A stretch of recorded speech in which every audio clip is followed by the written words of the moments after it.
Les deux types importants de cellules eucaryotes sont les cellules animales et les cellules végétales. Les végétaux vasculaires sont faits d'organes comme les feuilles. Les organes consistent en tissus et les tissus consistent en cellules qui ont des structures et des fonctions similaires. Cette animation représente une cellule mésophile. Ces cellules sont généralement rencontrées dans les feuilles et procèdent à une photosynthèse intensive. Les eumétazoaires sont des animaux faits d'organes et de tissus. Ce groupe inclut les humains. Cette animation représente une cellule de foie humain. Les cellules animales et végétales typiques ont de nombreuses caractéristiques similaires, ainsi que de nombreuses caractéristiques qui diffèrent. Chacun des deux types de cellules ont un noyau, un réticule endoplasmique, c'est-à-dire un réseau complexe de vésicules membranaires, et un appareil de Golgi. Elles contiennent des cytosquelettes et du cytoplasme, qui est renfermé par la membrane de la cellule. La membrane des cellules végétales est enfermée dans une paroi cellulaire faite de cellulose. Les cellules végétales contiennent généralement un vacuole, une bulle à l'intérieur même de la cellule remplie de nucléoplasme, et des chloroplastes servant à la photosynthèse. Le noyau est entouré par la membrane nucléaire. Il contient le nucléole, où les ribosomes sont produits. Le contenu du noyau consiste principalement de chromatine. La chromatine consiste en de l'ADN enroulé autour de protéines d'histone. L'ADN encode les protéines, donc il est responsable des caractéristiques des cellules et par conséquent de l'organisme en entier. La membrane nucléaire est une membrane de lipides double. Elle contient les pores, qui sont faites de protéines membranaires à travers lesquelles les matériaux sont transportés entre le cytoplasme et le noyau. Le réticulum endoplasmique est le prolongement de la couche extérieure de la membrane nucléaire. Le réticulum endoplasmique rugueux est plus proche du noyau. Sa surface contient des ribosomes qui synthétisent les molécules de protéines selon les instructions présentes dans l'ADN, qui est copié vers les molécules de l'ARN messager dans le noyau. Dans l'appareil de Golgi, les protéines produites par les ribosomes du réticulum endoplasmique rugueux sont transformées et stockées. Il joue également un rôle important dans la détermination de la destination finale de la protéine. La membrane de la cellule est faite de molécules phosphatides. La tête de la molécule phosphatide est polaire, donc hydrophile, alors que la queue est non polaire, donc hydrophobe. Les parties hydrophiles se rassemblent donc entre elles et remplacent l'eau, en formant une double couche. À l'intérieur d'une couche, les molécules phosphatides peuvent se déplacer librement, mais elles ne quittent que très rarement la couche. Par conséquent, la membrane de lipides est un liquide bidimensionnel. Les protéines membranaires présentes dans la membrane cellulaire peuvent avoir différentes fonctions. Quelques-unes servent de canaux, alors que d'autres servent de récepteurs, reliant les molécules signaux. Les chloroplastes sont des organites cellulaires importants car ils effectuent la photosynthèse. Ils ont une double membrane. Les replis de la membrane intérieure forment des disques thylakoïdes. Ces disques sont souvent agglomérés, ce qui forme le granum. Les cellules végétales et animales contiennent toutes des mitochondries. Celles-ci sont souvent surnommées les centrales à énergie de la cellule. Elles produisent une quantité importante d'ATP en détruisant les molécules organiques. L'ATP est la molécule du transfert énergétique de la cellule. Les organismes vivants sont caractérisés par leur organisation cellulaire. Les cellules sont les plus petites unités du monde vivant, et elles sont souvent surnommées les pierres d'assises de la vie. Les cellules possèdent des processus biologiques, mais les organites, en tant que tels, ne sont pas des êtres vivants.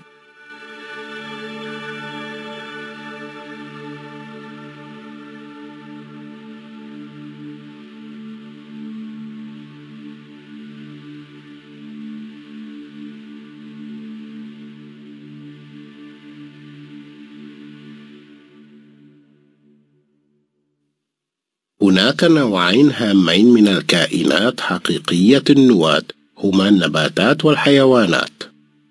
تتكون النباتات ذات التكوين النسيجي من أعضاء مثل ورقة النبات. تتكون الأعضاء من نسج، أما النسج فتتكون من خلايا متشابهة في التكوين والعمل. توضح الرسوم المتحركة تركيب خلية نسيجية مركبة للغذاء هذه الخلايا غالبا ما تتوضع في الأوراق وتقوم بعملية التركيب الضوئي. الإنسان أيضا يدخل في تصنيف الحيوانات ذات النسج. في الرسوم المتحركة نجد أيضا بنية خلية كبدية.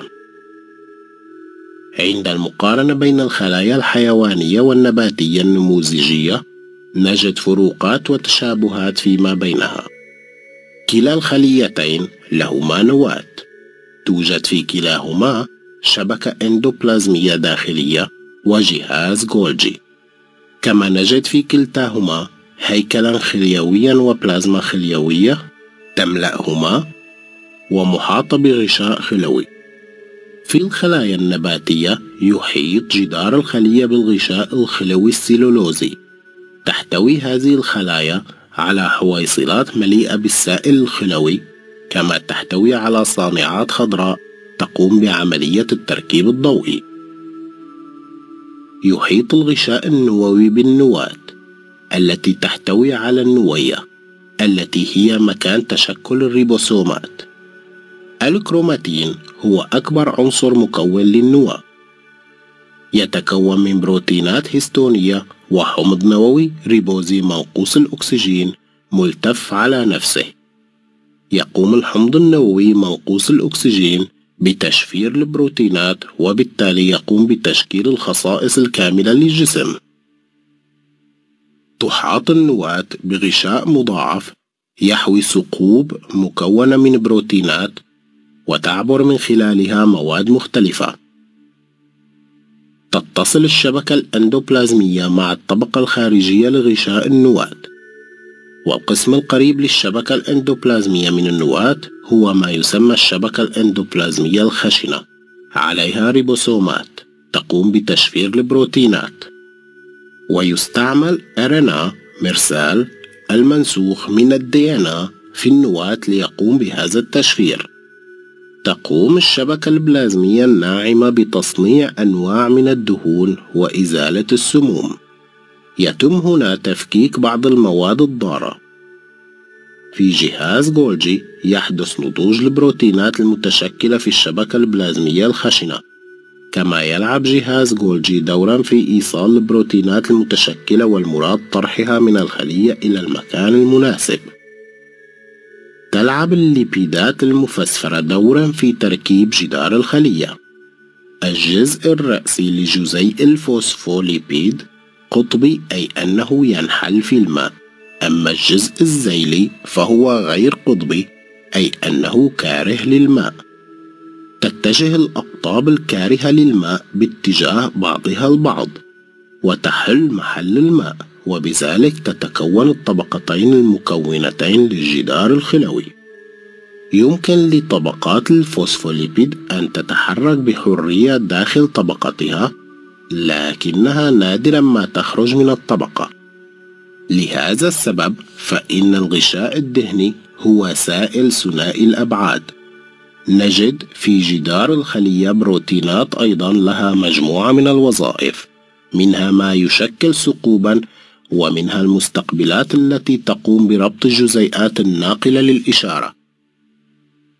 تعد الصانعات الخضراء من الجسيمات الهامة المكونة للخلية النباتية والتي تقوم بعملية التركيب الضوئي.